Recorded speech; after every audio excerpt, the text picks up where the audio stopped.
Tower rush एक बिल्कुल नई गेम है जो इंडिया में अभी सब लोग कमा रहे हैं। कुछ ही दिनों में मैंने 2 लाख रुपए निकाल लिए। देखो, इंस्टॉल करते हो, ओपन करते हो, ये लाइफ है। रबड़ बैंड्स वाला ट्रिक इस्तेमाल करो ताकि जीतने के चांस बढ़ जाएं। फिर सब कुछ आसान है, बस बटन दबाओ और फ्लोर बनाते जाओ। 1 2 3, बढ़िया। अब पैसे निकालो। 15,000 मेरे अकाउंट में आ गए। मेरी लिंक से डिपॉजिट करो और 700% बोनस पाओ। लॉन्च के मौके पर डेवलपर हर हफ्ते 1 बिलियन रुपए का जैकपॉट दे रहे हैं। जल्दी करो और अपना पैसा उठा लो, क्योंकि अभी बहुत कम खिलाड़ी हैं।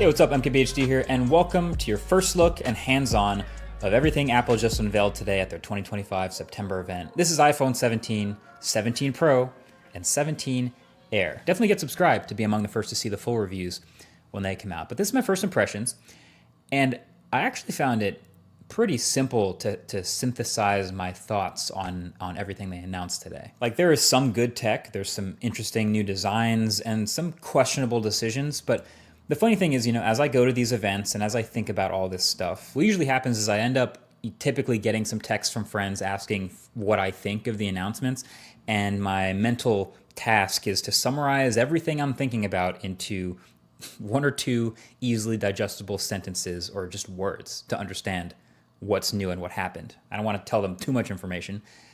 And so that's what I'm going to give you about each of the things Apple announced today. I'm going to give you my super compressed version of what I saw. So let's just start with the iPhone 17, right? The base new iPhones. My ultra simple summary for the iPhone 17 would be, hey, it got ProMotion and a better selfie camera, and the rest is mostly the same. So the design is mostly unchanged other than the new colors, same screen sizes, same dimensions, same camera bump, same buttons and camera control, which they barely talked about. But there's a new A19 chip inside, which we expected. That should see some nice performance gains and efficiency bumps, roughly 20% faster CPU, which is nice. And battery life should be a few beats longer. And the display is brighter too, getting up to 3000 nits. But this is the first time we are seeing a Pro-branded feature on a non-Pro iPhone, because every new iPhone across the range now has ProMotion. And it's the same ProMotion too. It's the adaptive 1 to 120 hertz. Doesn't seem to be handicapped at all. It's funny, we always used to have that, regular people don't care about 120 hertz argument, but now here it is on the new base iPhones. So, hey, sounds great to me. This makes the base iPhones much more usable, and so does the new base storage of 256 gigs. So those are welcome upgrades. But the other new thing was the selfie camera. And it was funny, the keynote was pretty chill up until the point where they started to talk about this, and it was actually the loudest applause, and it was really tempting to make fun of it. But I actually do think this is really clever, because all these new iPhones have this massively upgraded selfie camera system. They're calling it center stage, but I actually think that kind of does a disservice, because the actual center stage on their laptops and stuff is kind of annoying. But what's happening is, with these phones, they all have a larger 24 megapixel square selfie camera sensor.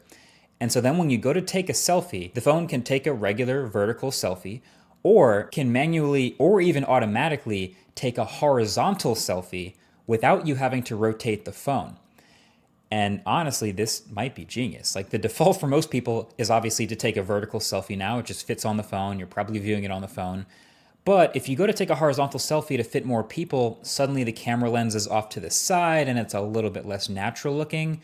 So now, since the selfie camera is larger and a square, it can literally just crop an 18 megapixel selfie in portrait or landscape, and for videos or photos. I think it's great. It's very useful. It might be the biggest upgrade to the iPhone 17. So then there's the iPhone 17 Pro.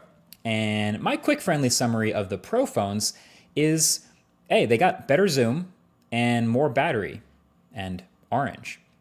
So the Pro iPhones actually look a little bit different. There's actually quite a bit going on here with this new design. First of all, there's only 3 colors: cosmic orange, deep blue, and silver. Really bumming me out that there's no black Pro phone. But then I remembered Dbrand exists. Never mind. But then the thing that's going to catch everyone's eye on the back is the camera bar up at the top, which is what Apple keeps calling in their keynote a plateau. It kind of looks a little bit like the Pixel's visor, or frankly, what we've been seeing on a ton of other Android phones for years now, just a huge bar across the top of the back of the phone. But it's actually not just cameras in here.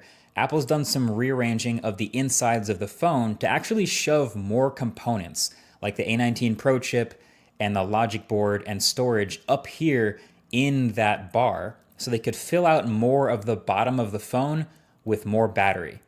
And that approach is going to make even more sense in a little bit. But my first reaction to that is, oh yeah, great. That sounds like these Pro phones might actually come with a real substantial battery upgrade from last year, which is again very welcome. Now you might also notice some other little things like the millimeter wave antenna at the top of the phone and the ring around that plateau actually also being an antenna. But then the other new design element is that they actually switched back